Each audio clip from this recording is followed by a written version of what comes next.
everyone, you are tuned in to the Channel 5 News. My name is Andrea Louis. Back with the details after this.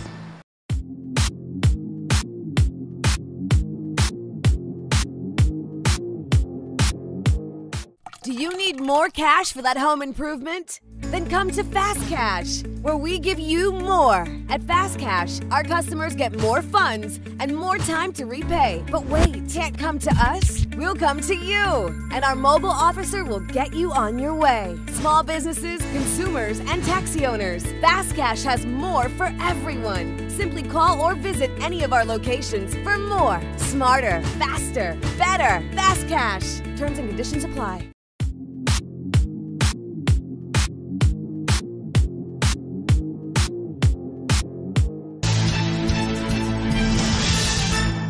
Thank you for staying with us. We begin with 5 Type 1 health centers extensively damaged as health authorities map out how to properly restore healthcare services. Iduna John-Baptist reports. Well, there's nothing left of the Pishley Health Center, one of 5 Type 1 health facilities devastated by Hurricane Maria. At my back is where the building once stood. Health Minister Dr. Kenneth Daru and MP for the constituency says there will be a need to relocate some of these health centers. The health sector is reeling from $18.8 million in losses so far, coming from Hurricane Maria's destruction. Health authorities say it will take $60 million to recover and create a climate-resilient health sector. I can speak to Pishley in my own constituency, where there's no evidence that even a building existed there. Slide took it and then the river did the rest. All other health centers are functional. Not all of the damage in the other facilities was dramatic, but we would have suffered various degrees of damage to the other Type 2 health centers. Type 1 health center, which are working fervently, of course. In areas where the health center is not usable, we would have engaged in listing private homes available at it, and I'm sure you could appreciate the difficulty in getting an available home, but the Ministry of Health staff, under the astute direction of leadership of our young director, up-and-coming director, would have made it possible where they could get buildings to be leased and services continue. And of course, going forward, we have to come up with a strategy as to whether these health facilities are worth repairing, or we consider demolition and building a new facility. Of course, I need a new facility in Pishley, yes. At the Princess Margaret Hospital, repair works are ongoing, while the health minister says the new hospital project by a Chinese firm will resume. Although I have told the PS that we need to light some fire under the parties concerned, because I think 2 months after Maria, I think by now that the entire PMH should be covered. We are hoping that in the coming weeks, that we are hoping in the coming week, we should be signing contracts with multiple contractors, because there's no reason why we should be having one contractor doing one part of our main and only hospital, moving on to the next. So why can't we have 5-6 contractors each engaged in a particular part of the hospital? So the PS is on board with me in this regard. The new National Hospital, I'm sure lots of questions around it, I'm sure. But just to put your mind at rest and the population, that the new National Hospital will continue. In fact, may I dare say now more than ever, because this new National Hospital is being built, of course, with standards that would withstand these natural disasters. And we have to clearly, of course, review the scope of work of the new National Hospital, and not just the new National Hospital, any facility that we will be building from now on. Meantime, the tendering process for demolition of the Marigot Hospital building is expected to start soon. The government of Mexico has committed to funding that $5 million construction project. Dr. Daru pointed out that they are still working on ideas for a suitable location for a new Marigot Health Center. Prior to Hurricane Maria, government had allocated funds for new health centers for Vacas, Newtown, Bellevue-Chopin, and Collioure. Dr. Daru said government will have to go back to the drawing board to ensure construction reflects a climate-resilient approach. Iduna John-Baptist, Channel 5 News. Still on the topic of building back better, Dominica is taking steps to incorporate the 2018 version of the International Energy Conservation Code into its building practices as it rebuilds post-Hurricane Maria. This was the aim of a one-day national consultation on the Regional Energy Efficiency Building Code held in Dominica on Wednesday. Chairman of the Regional Project Team of the Regional Energy Efficiency Building Code Committee, Churchill Norbert, says countries in the region must become efficient in their energy use in order to reap financial benefits. 80 to 90% of the energy utilized in most buildings is consumed by the air conditioning systems. And so there's a direct relationship for every degree increase in temperature, the impact on the bottom line as it refers to the energy consumption, and in effect, the cost. Because in the region, the cost of energy in the region is extremely high, simply because we have to utilize most of our foreign exchange to purchase the fuel, the fossil fuels, and have them imported to our countries. So we work very hard through the hotels and other means to bring in foreign exchange, the CIP programs, to bring in foreign exchange, and most of that money is spent buying fuel to produce the energy we need. So as we become more efficient, it means that we're using less energy. And as we use less energy, it puts us in a position where we have more disposable income that could be invested in other critical areas like education, our health, the agricultural sector, and of course other areas that are of significant importance to the country. Director of Trade, Mathan Walter, who was speaking on behalf of Minister for Trade and Energy, Ian Douglas, says the government has been proactive in its energy efficiency initiatives. The government of Dominica has been an active participant in engaging energy-efficient initiatives. There has been most recently a drive to change all bulbs in government buildings to energy-efficient ones, and the same has been done for homes. Energy-efficient bulbs has been made available to households for use. Government has also embraced policy decisions aimed at encouraging the use of energy-efficient products by reducing the duties paid for importation of those products. Recently, there has been a trend to promote supranational collaboration to develop international energy efficiency requirements or building standards. Additionally, the 41st meeting of the Coated Energy held in Trinidad and Tobago in 2013 gave directives to CROSSQ to develop energy-efficient standards for appliances and buildings. Against this backdrop, the CARICOM Secretariat and the Caribbean Regional Organization for Standards and Quality have embarked on the following: development of a CARICOM Regional Energy Efficiency Building Code, setting minimum energy performance standards for non-residential buildings, minimum energy performance standards for domestic electrical appliances, establishing standards and labeling program for domestic electrical appliances, and the promotion of energy management systems. Dominica has just experienced one of the most powerful hurricanes in its history, and this consultation here today is tantamount to the resilience of our people and their determination to ensure that we build back better and that we build back smarter. The one-day consultation was organized by the Bureau of Standards in collaboration with the CARICOM Regional Organization for Standards and Quality, CROSSQ. In matters of law enforcement, the Dominica Police Force pledges to bring perpetrators to justice and to do what is necessary under law to bring some level of normalcy back to the country. This according to Acting Deputy Chief of Police Davidson Valerie. As of Tuesday, November 21, the DPF reported over 120 people had been taken into custody and expects that number to increase since investigations are ongoing. To date, I can speak to about 126 persons have been arrested. Persons have been arrested and taken to court, and some persons have been sentenced, and the process is continuing. The police are conducting the investigations into the items, into the reports of items that were stolen and the buildings that were burgled.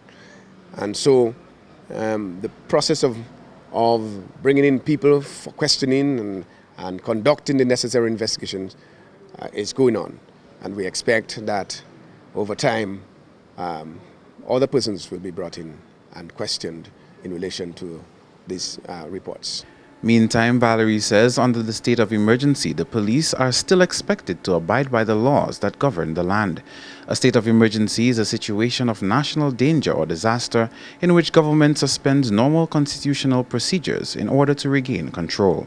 The state of emergency, the Constitution gives the President the right to order a state of emergency based on a number of situations that may at any time arise in the country. And that include hurricane, storm, flood, whatever it is, security issues. And so the President had declared a state of emergency on the 20th of September. Now, there is a state of the Emergency Powers Act that allows him or someone designated by him to carry out the functions to ensure that there is certain regulation of the activities that to ensure the security of the state. And so the police have the powers to enforce the curfew. Because if curfew order, which comes under the Emergency Order Act 1502, speaks to persons being prohibited from being outside from 10 o'clock in the night until 5 in the morning. And anyone who is found in violation of that order, the police have the right to arrest and as the case may be, to charge. They may question persons as to the reasons for them being out, because the police would certainly have to do a level of investigations into those matters before a decision is made as to whether a charge is brought. But yes, the police will have to utilize that means, that order, as the President gives to enforce it.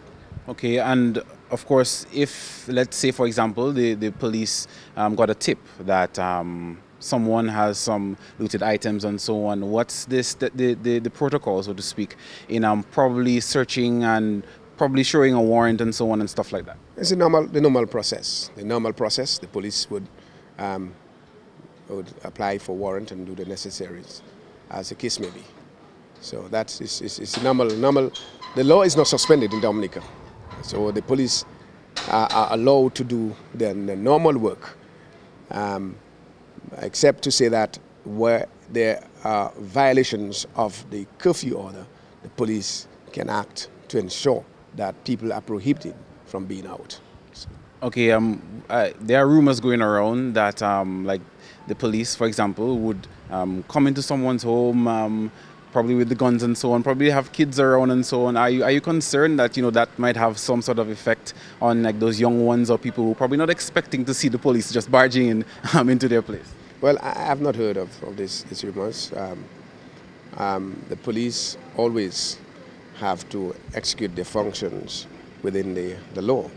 And so whether a police determines he ought to be armed in a particular way is always based on the circumstances of the nature of the work that he's going to do. But I have not heard of these rumors. To the best of your knowledge, has there ever been a case where any of the regional troops would have to be sent back home before December 31, like I said, that the time they're expected to be here for? As a result of what? I'm just saying, any reason whatsoever? Well, I know that I'm privileged to speak about. I would have to get some thorough detail in relation to these things before I can speak to it. And that was Acting Deputy Chief of Police Davidson Valerie reminding citizens that his department is vigilant in their efforts to curb crime. Reporting for Channel 5 News, I am Kenny Williams. On to the housing sector, assistance for homeowners through the Housing Loans Board and the Aid Bank for post-Hurricane Maria repairs. Julian Morris has that story. Prime Minister Skerrit has promised to make a formal announcement upon his return from the Donors Conference in New York. The Prime Minister intends on making the funds available through the Government Housing Loans Board and Aid Bank to help repair and replace roofs. But he says there will be a cap on the borrowing due to limited resources. The funds will be transferred to the Housing Loans Board and the Aid Bank next week. The loans will be made available under 2.5% interest plus a grace period. A first tranche of $5 million will be deposited at the aid bank and the Government Housing Loans Board. As for the vulnerable groups and retired senior citizens with no savings, government will provide grant funding to cover their homes. Government has also finalized negotiations for construction of 1,000 homes utilizing funds under the Citizenship by Investment program. 10 of these homes will be built in Point Michel and another 10 in the Kalinago territory. Government also plans on expanding the housing project at Bellevue-Chopin to accommodate the homeless from Pishle and Maranatha Square who need to be relocated. Mr. Skerritt says government also plans on acquiring all the land around the financial center to build apartments. Plans will be presented the second week in December. Government also has plans of constructing between 150 and 200 apartments in the Pound area. There is also a plan for a major housing project in Georgetown in Portsmouth to include the construction of government departments, police station, community and hurricane shelters. And we end with this message to Dominicans benefiting from two of Venezuela's major social projects that they will have to wait until 2018 to continue receiving assistance under these programs. During an interview with Channel 5 News, Venezuela's ambassador to Dominica, His Excellency Hayden Pereira Sanchez, revealed that the Mission Milagro project, which had started in December 2016, was currently on hold and would resume early next year. The ambassador also reassured Dominicans who reside in Petro Casas that were damaged during Hurricane Maria that help will come their way soon. We had a meeting with the Prime Minister Skerritt. Is coming the Vice Minister of Foreign Affairs of Venezuela, Mr. Raúl Icausi. In that meeting, we had a commitment to put the roof of the Petro Casa because we know that the Petro Casa, the roof gone. No? But I believe that we have to do that in January because now, you know, everybody knows that Venezuela has a problem, internal problems, economic, political, and we have election now. Maybe 20 days ago was election of the government. Now we have selection of the local for the mayor. But I'm sure that after we pass all this process, we are going to bring supply for put the roof on the Petro Casa. I want to tell the Dominican people that the family that has Petro Casa, but Venezuela is going to comply that commitment. My president, Maduro, he said that we have to construct after the Hurricane Storm, we had to construct 200 Petro Casa. Now we have almost 100 Petro Casa, and we have to complete the program on Petro Casa. Another thing, I want to tell the people that they operate the eyes for the Mission Milagro, but they have to come the last September, but you know the hurricane, Jose forgives us, no? For Mariano forgives us. But in January, we are going to continue with the Mission Milagro. Pereira Sanchez says his government remains a true friend to Dominica and was among those sending relief items to the country shortly after Hurricane Maria. Venezuela came with a delegation to rescue. Venezuela sent supplies and water, food. Myself, I was helping the Dominican people with a helicopter. I want to give my congratulations to the Prime Minister Skerritt because he's working hard and all the staff of the government. The hurricane category 5 was very terrible. But I believe that we are going to recover the normality in Dominica. That is important. I stay here. I was in the Hurricane Maria Hurricane here. We are going to continue here. My staff here work to continue working. It's coming more people for help Dominica. The Venezuela embassy stay here. I asked my government that we have to renew maybe something, the equipment because we lost a lot of equipment, computer, in our embassy. But Venezuela is going to bring new equipment for the embassy, new staff, but the ambassador, my name, Hayden Pirela, is going to continue working very hard in Dominica. Is there any message you want to leave with our Dominican public or our viewing public? Yes, I want to tell Dominica that Dominica is going to recover. Dominica is coming again, that the island that our tie is. I believe that Dominican people have solidarity. You don't have to wait that the government clean your street.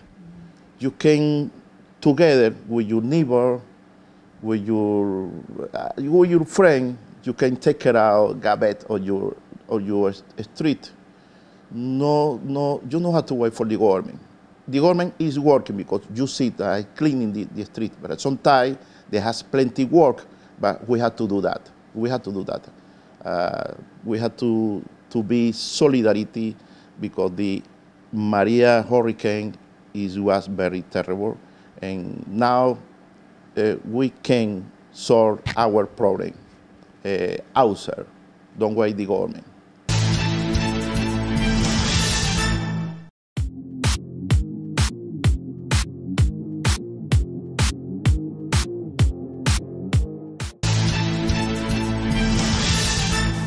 This has been the Channel 5 News.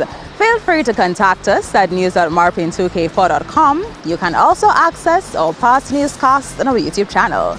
On behalf of the entire production team, I am Andrea Louis, and to all of our viewers around the world, thank you so much for watching. Join us next time.